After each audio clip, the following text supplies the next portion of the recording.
नमस्कार, आप सभी का स्वागत है टीवी7 भारत पर। मैं हूं आपके साथ अंकुर गोस्वामी। स्वागत करता हूं आप सबका टीवी7 भारत के इस बेहतरीन कार्यक्रम में। विशेष चर्चा आज हम करने वाले हैं। फिलहाल आपको बताएं कि दुनिया की नजरें इस वक्त अमेरिका और ईरान पर टिकी हैं। कई महीनों से तनाव जारी है। धमकियों और सैन्य टकराव के बीच अब एक बड़ी कूटनीतिक सफलता की उम्मीद दिखाई दे रही है। अमेरिकी राष्ट्रपति डोनाल्ड ट्रंप ने दावा किया है कि अमेरिका और ईरान के बीच शांति समझौते पर बनने की जो है वो उम्मीदें बेहद करीब हैं और इसे उसके उनके जन्मदिन के अंतिम रूप में दिया जा सकता है। यानी डोनाल्ड ट्रंप का भी जन्मदिन आ रहा है। अब वो सोच रहे हैं कि हो सकता है ईरान का समझौता अब जो है उनको बर्थडे गिफ्ट में मिल जाए, जन्मदिन का तोहफा मिल जाए। इस संभावित समझौते की सबसे बड़ी खासियत यह है कि इसके बाद दुनिया के सबसे अहम समुद्री व्यापार मार्गों में से एक हॉर्मोज फिर से पूरी तरह खुल सकता है। और यही वो रास्ता है जहां से दुनिया के बड़े हिस्से का कच्चा तेल जो है वो गुजरता है। समझौते के मसौदे में ईरान के परमाणु कार्यक्रम पर कुछ सीमाएं अमेरिकी प्रतिबंधों में राहत और जमे हुए अरबों डॉलर की संपत्तियों को लेकर भी प्रावधान बताए जा रहे हैं। हालांकि ईरान की ओर से अभी तक कोई भी ऐसी पुष्टि नहीं की गई है कि तेहरान में इस समझौते को लेकर अलग अलग राय सामने आ रही है। और ऐसे में सवाल यही उठता है कि क्या ये डील मिडिल ईस्ट में स्थिरता की नई शुरुआत बनेगी या फिर आखिरी वक्त में कोई नया मोड़ पूरी तस्वीर को बदल देगा। इसी मुद्दे पर चर्चा के लिए हमारे साथ जुड़े हैं हमारे आर्थिक विश्लेषक। लेकिन उससे पहले हम आपको बता दें कि यहाँ पर जितनी चीजें हैं, मध्य पूर्व तनाव को लेकर जितनी भी यहाँ पर अटकलें हैं, ये सारी चीजें आज 14 जून है और आज ही डोनाल्ड ट्रंप का जन्मदिन जो है वो बताया जा रहा है। और ये कहा जा रहा है कि जितनी भी चीजें यहाँ पर हो सकती हैं, यहाँ पर डोनाल्ड ट्रंप को एक तोहफा मिल सकता है। मध्य पूर्व तनाव के साथ जो खत्म होने का तोहफा है वो यहाँ डोनाल्ड ट्रंप को उम्मीद है कि मिल सकता है। और 14 तारीख खत्म होने में अभी 5 घंटे शेष हैं, 4 घंटे 55 मिनट जो है यहाँ पर शेष है। यानी डोनाल्ड ट्रंप का बर्थडे खत्म होने में अभी चंद घंटे बाकी हैं। और इस जो है जन्मदिन को खत्म होने से पहले अगर मध्य पूर्व से जो है कुछ ऐसा तोहफा आ जाता है, ईरान की तरफ से, तेहरान की तरफ से कोई तोहफा आ जाता है जिसकी डोनाल्ड ट्रंप को सख्त से सख्त ज़रूरत जो है वो नज़र आ रही है। अब यहाँ पर सोचने वाली बात ये है कि जिस तरीके से जितनी भी सारी चीज़ें हो रही हैं, जिस तरीके से ईरान इनकी धमकियों पर जो है मान नहीं रहा है, जिस तरीके से यहाँ पर डोनाल्ड ट्रंप बोलते चल रहे हैं कि सब कुछ हमारे हाथ में है, ये सारी चीज़ें कहीं ना कहीं अपने आप में एक गड़बड़ी पैदा कर रहे हैं, मन में सोचने पर मजबूर कर रहे हैं कि आखिरकार ये चल क्या रहा है। अब सोचिए कि यहाँ पर कि डोनाल्ड ट्रंप जिस तरीके से बयान दे रहे हैं कि करके, लेकिन चलिए उससे पहले हम आपको अपने राजनीतिक विश्लेषक के पास लेकर चलते हैं, आदित्य शेष। सबसे पहले आदित्य जी, आपका बहुत बहुत स्वागत है टीवी7 भारत पर। मेरा हार्दिक बधाइयाँ और आपने मुझे शो पर बुलाया इसीलिए जी हार्दिक आभार। आदित्य जी, चलिए सीधा मुद्दे की तरफ बढ़ते हैं। जिस तरीके से आज बताया जा रहा है कि जी डोनाल्ड ट्रंप का जन्मदिन है और डोनाल्ड ट्रंप को भी उम्मीद है कि उनके जन्मदिन का जो तोहफा है वो ईरान हाथ मिला के देगा, क्या लगता है आपको?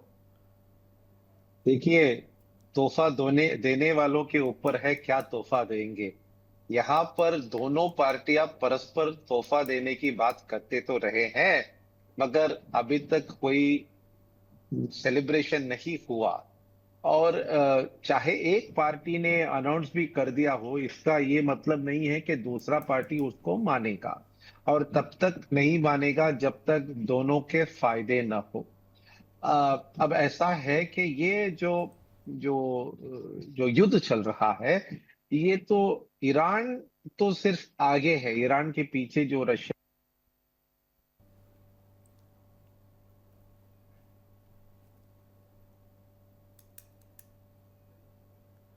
जिस तरीके तो से उस हाँ जी, जी जी, कहिए कहिए।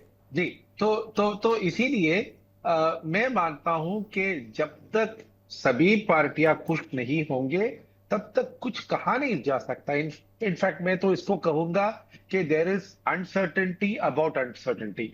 6 महीना पहला हम कह रहे थे there is certainty about uncertainty. अभी अनसर्टेनिटी का भी कोई सर्टेनिटी नहीं है। और मैं मानता हूं कि चलिए हो गया तो अच्छा, नहीं तो हमें जिंदगी तो जीना है, हमारे पास विकल्प होना चाहिए और हमें सबके साथ अपने संबंध और कूटनीति बना के रखना है। और भारत ने इन महीनों में यही दर्शाया है, या इन महीनों में क्या, इन वर्षों में यही जताया है कि सबके साथ सबका विकास और सबका विश्वास। लेकिन यहाँ पर आदित्य जी, यहाँ पर जितना भी मध्य पूर्व तनाव को लेकर, या फिर चलिए एक बारी को मैं यूं कहूं पश्चिम एशिया तनाव को लेकर जितनी भी अटकलें थी, जितनी भी जी बातें थी, उनको लेकर विपक्ष ने जी। कहीं ना कहीं इसे भारतीय जनता पार्टी सत्ता पक्ष की नाकामी घोषित कर दिया। क्या लगता है हम्म। आपको? क्योंकि आप, मैं ये सवाल आपसे इसलिए पूछ रहा हूं क्योंकि आप आर्थिक विश्लेषक के साथ साथ राजनीति का भी काफी अच्छा खासा ज्ञान रखते हैं, आपकी भी राजनीति में जी काफी जी। ज्यादा सतर्कता है, इसलिए मैं ये सवाल आपसे पूछ रहा हूं। नहीं, देखिए, अगर कांग्रेस और बाकी के विपक्ष ये कहता है तो ये स्वाभाविक है ना, क्योंकि उनके रोटियां भी पकनी चाहिए, बेलनी चाहिए, तो वो कहेंगे ही। मगर अगर आप सत्य देखोगे तो मतलब दर्शाता है कि भारत ने इस क्राइसिस को, इस संकट को काफी अच्छी तरह से भारत ने इसको मैनेज किया है, इसको जी संतुलित रखा है। तो मुझे नहीं लगता कि इनके कोई कहन में कोई तथ्य है। ये तो कह रहे हैं, अपना काम है, उनको कहना है, मगर भारत देश को आगे बढ़ना है। तो ठीक है, विपक्ष जो कहता है कहता रहेगा। और हमने भी देखा है कि यूपीए के जमाने में जब संकट आए थे तो हमने उन संकटों का सामना कैसा हमने फेस किया। और अभी देखिए, हमें सबसे तेल चाहिए। आज तो यूएस हमारा सबसे मतलब कुछ ही दिनों में सबसे बड़ा इंपोर्टर हो जाएगा, मतलब एक्सपोर्टर हो जाएगा। हम रूस से भी ले रहे हैं, अभी खाड़ी के देशों से हमारे पास कुछ नहीं है, मतलब कम हो गया, क्योंकि सभी जो जहाज हैं वहां अटके पड़े हुए हैं। तो हमें तो सबके साथ काम करना चाहिए, बाकी जो विपक्ष को जो कहना है वो कहते रहेंगे। और हमारी जनता आज जान चुकी है कि ये जो है राजनीतिक मुद्दे हैं, और हमें इसके ऊपर डरना नहीं चाहिए। संकट तो है जी, संकट तो है, मैं जी मानता हूं, बिल्कुल। मगर इसको, इसके ऊपर तवज्जो नहीं देना चाहिए। तो यहाँ पर आदित्य जी, यहाँ पर डोनाल्ड ट्रंप एक दिन ये बयान देते हैं कि आज रात तक जो है मैं ईरान ख़त्म कर सकता हूँ। याद कीजिए वो शुरुआती हम्म दिन जब पूरी दुनिया को हम्म। लग रहा था कि अमेरिका के सामने ईरान ऐसा है कि जैसे बड़े मियाँ छोटे मियाँ, तो सबको ये लग रहा था कि जी छोटे मियाँ बड़े मियाँ से लड़ नहीं पाएंगे। लेकिन यहाँ छोटे मियाँ ने जी बता जी दिया कि उनको छोटा आंकना भी कहीं ना कहीं गलत साबित हो गया। अब यहाँ पर ईरान जो है बिल्कुल। वो अपना रवैया बदल चुका है। पहले ईरान शांति की जी बातें करता था, लेकिन अब ईरान जो है जी यहाँ पर डोनाल्ड ट्रंप की बातें काटने लगा है। तो ऐसी क्या ताकत जी। होगी ईरान के पास इस वक्त, और ऐसी क्या मजबूरी होगी डोनाल्ड ट्रंप की इस वक्त? देखिए, ईरान का मेरे ख्याल से सबसे ज्यादा जो शक्ति है वो ये है कि वो कितने सालों से तैयार रहे। जी मतलब आज ईरान के ऊपर इतने सैंक्शंस डाल दिए गए, और देखिए, सैंक्शन सही है गलत है ये पूरा एक दूसरा मामला है। मगर जितने आपने उनके ऊपर सैंक्शन डाल दिया, उतने उन्होंने भी अपने आप को सक्षम बना दिया है। कितने ही वर्षों से वो अपने आप को सक्षम बना रहे हैं, और चीन और रूस भी उनकी मदद कर रहा है। और मुझे जब ईरान और यूएस की जब बातें होती हैं तो मुझे शिवाजी महाराज का याद आता है, जी जिन्होंने गुरिल्ला वॉर के के द्वारा उन्होंने सामना किया, जहां 500 $500 का जो ड्रोन है उसके सामने मिसाइल होता है। तो अभी अमेरिका भी अपना रवैया बदल दिया है, अभी वो ड्रोन फॉर ड्रोन कर रहे हैं, तो उनको रिकैलिब्रेट करना पड़ रहा जी है, क्योंकि उनको लगता है कि भाई इससे नहीं होगा। और जो हॉर्मुज स्ट्रेट में जो माइनिंग हुआ है, मतलब जो माइंस डाले दिए गए हैं, उसको एक एक करके निकालना पड़ेगा, या तो यूएस को निकालना पड़ेगा या फिर ईरान को खुद को निकालना पड़ेगा। तो इन सब चीजों के कारण दोनों जो पक्ष है, हमें लग रहा है कि ये एकदम एक दूसरे के मतलब बराबरी लग रहे हैं। और जो यूएस का मानना था कि हम रातों रात इसको कारपेट बॉम्बिंग करेंगे, तो वो कर सकते हैं, आज भी कर सकते हैं। यूएस इतना शक्तिशाली है कि अगर वो चाहे तो वो कुछ भी कर सकते हैं, मगर नहीं कर रहे हैं। इसका ये मतलब है कि उनको भी पता है कि कहाँ अपना जोर लगाना चाहिए, शक्ति लगाना चाहिए। और दूसरा चीज होता है ना कि युद्ध में एक एक नैरेटिव का युद्ध होता है, कथन का युद्ध होता है, फिर साइबर सिक्योरिटी का युद्ध होता है, फिर एयर वॉरफेयर का युद्ध होता है, ड्रोन अटैक का जी। युद्ध होता है। तो ये क्या है, सब कुछ सम्मिलित करके ये हो रहा है। और इसको आप नैरेटिव वॉर ही समझ लीजिए। और अगर इसका फायदा हुआ तो एक मिसाइल फायर किया बिना यूएस को लाभ हो सकता है।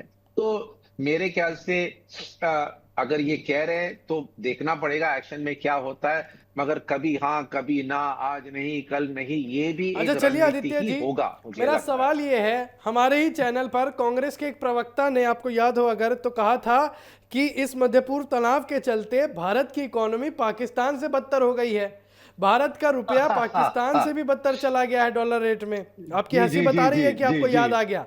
तो मेरा सवाल जी ये है बिल्कुल। कि क्या आपको लगता है कि आज के समय में पाकिस्तान और अमेरिका से नीचे चला जा रहा है भारत? आपकी आवाज कट कट गई है। चलिए एक और बार मैं अपना सवाल दोहराता हूं। जिस तरीके से, हाँ नहीं नहीं, अब जी जी जी, जिस जी तरीके जी से यहाँ बताइए। पर कांग्रेस के प्रवक्ता ने एक हमारे ही चैनल पर कहा था, मेरे ही प्रोग्राम में कहा था जी जी कि पाकिस्तान की आर्थिक स्थिति इस वक्त भारत से अच्छी चल रही है। डॉलर रेट से उन्होंने जरा उसका जी तौल मटोल किया था सोशल मीडिया से ही। सोशल मीडिया के कुछ आर्टिकल्स जी दिखाए थे, हमें पूरे टीवी स्क्रीन पर दिखाए थे सोशल जी मीडिया के वो आर्टिकल्स। मैं आपसे जी पूछना जी जी चाहता जी हूं कि जी आज जी भी हम जी वहीं खड़े हैं, आज भी हम उसी मुद्दे पर चर्चा कर रहे हैं। तो आज क्या आपको लगता है कि क्या सचमुच में पाकिस्तान से और अमेरिका से भारत बदतर जा रहा है?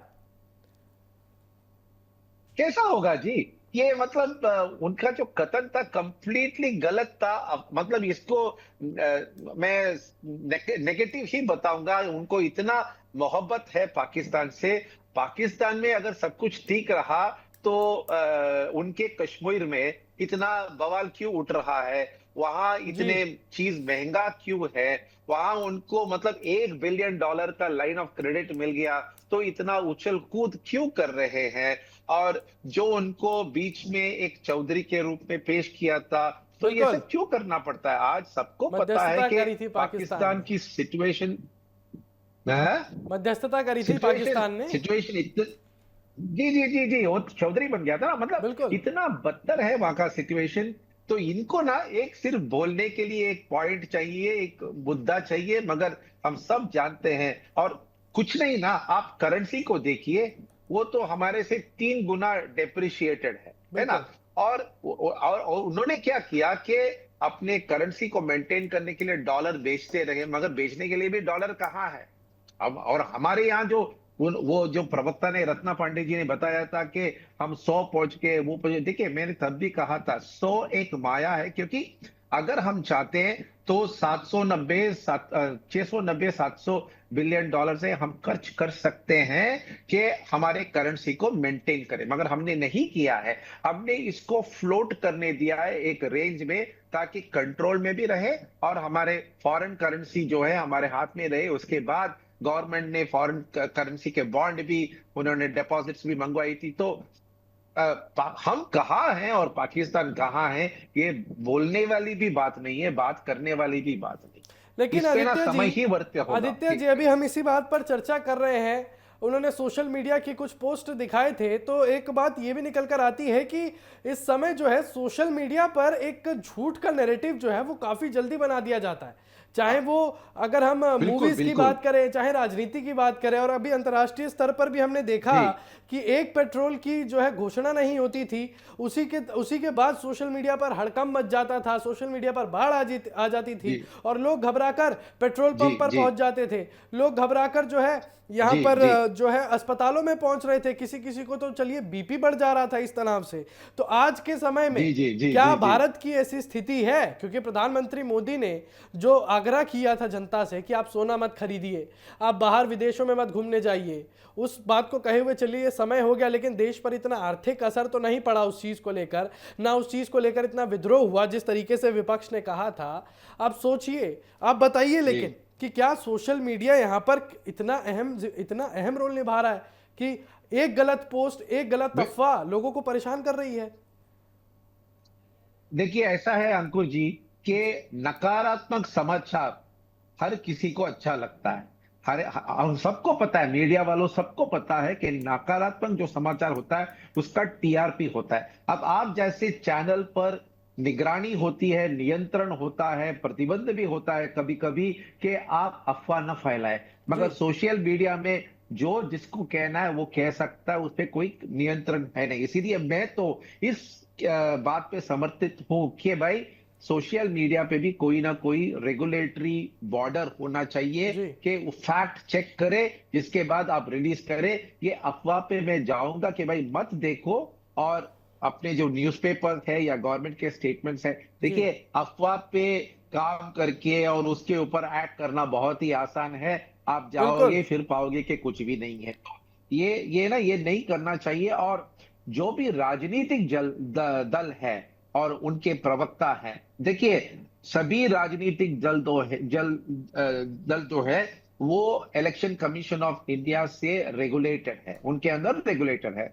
अगर इनके ऊपर दायित्व भी होता है कि उनके कोई भी कार्यकर्ता नकारात्मक गलत चीज जो है फैलाना नहीं चाहिए। अगर ये कर देते हैं तो आधा प्रॉब्लम जो है समस्या सुलझ जाएगा। जी। बाकी जो है विश्लेषक, तथाकथित विश्लेषक जो होते हैं, वो तो कहते रहेंगे और जनता को सतर्क रहना है।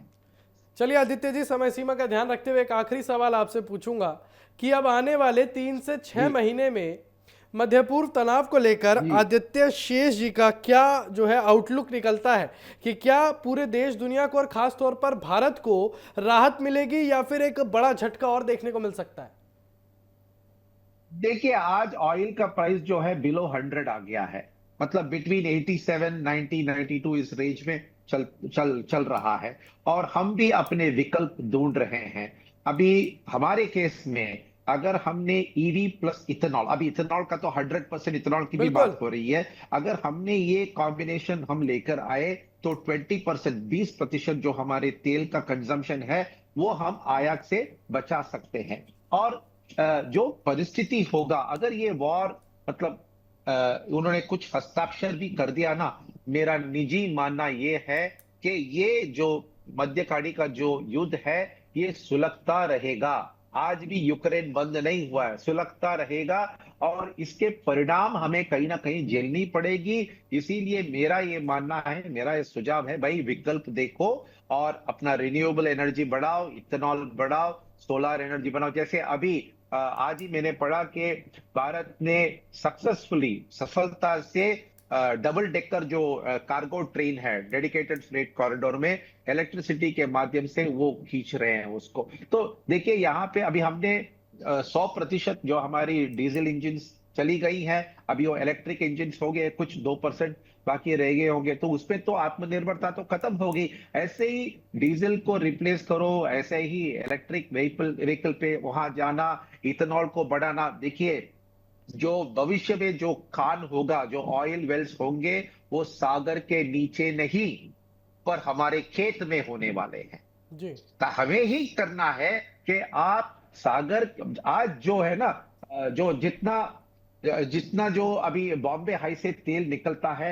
उससे मात्र 3 बिलियन लीटर कम है हमारे इथेनॉल की प्रोडक्शन। आप सोच लीजिए, इथेनॉल की प्रोडक्शन मतलब खेत से निकलने वाला इथेनॉल एक बॉम्बे हाई के समान है। और अगर आप के उसी इथेनॉल को आप उसका उपयोग करेंगे तो उतना वो आयात कम होगा। इसीलिए इसका समाधान भी हमारा पास ही है। हमें ही ये विकल्प ढूंढना होगा ताकि मध्य एशिया के जो जो समस्या है चलता रहे, हमारे ऊपर कोई भी प्रभाव नहीं आए। चलिए आदित्य जी, बहुत बहुत धन्यवाद आपका हमारे साथ जुड़ने के लिए और इतनी जानकारी, जो महत्वपूर्ण जानकारियां हैं जनता के साथ साझा करने के लिए। तो सुना आपने किस तरीके से यहाँ पर मध्य पूर्व तनाव को लेकर भारत के आर्थिक विश्लेषज्ञ का कहना है कि आपको यहाँ पर जो है अफवाहों में आने की ज़रूरत नहीं है, आपको यहाँ पर सोशल मीडिया पर जो है भरोसा करने की इतनी ज़रूरत नहीं है। और ये बात सच भी है, जो भी सूत्रधार होते हैं, जो भी वेरीफाइड सोर्सेस होते हैं, आप केवल और केवल उन पर ही भरोसा कीजिए। फिलहाल आज सबकी नजर, पूरे देश पूरी दुनिया की नजर आज की तारीख पर भी बनी हुई है, क्योंकि बताया जा रहा है आज डोनाल्ड ट्रंप का जन्मदिन है, और अगर डोनाल्ड ट्रंप का जन्मदिन है तो उन्हें ईरान से एक तोहफा भी चाहिए रहेगा। अब देखते हैं क्या ईरान वो तोहफा डोनाल्ड ट्रंप तक पहुंचाता है या नहीं। तो चलिए फिलहाल मेरे साथ बस इतना ही, और तमाम बड़ी बहसों के लिए बने रहिए TV7 भारत के साथ। नमस्कार।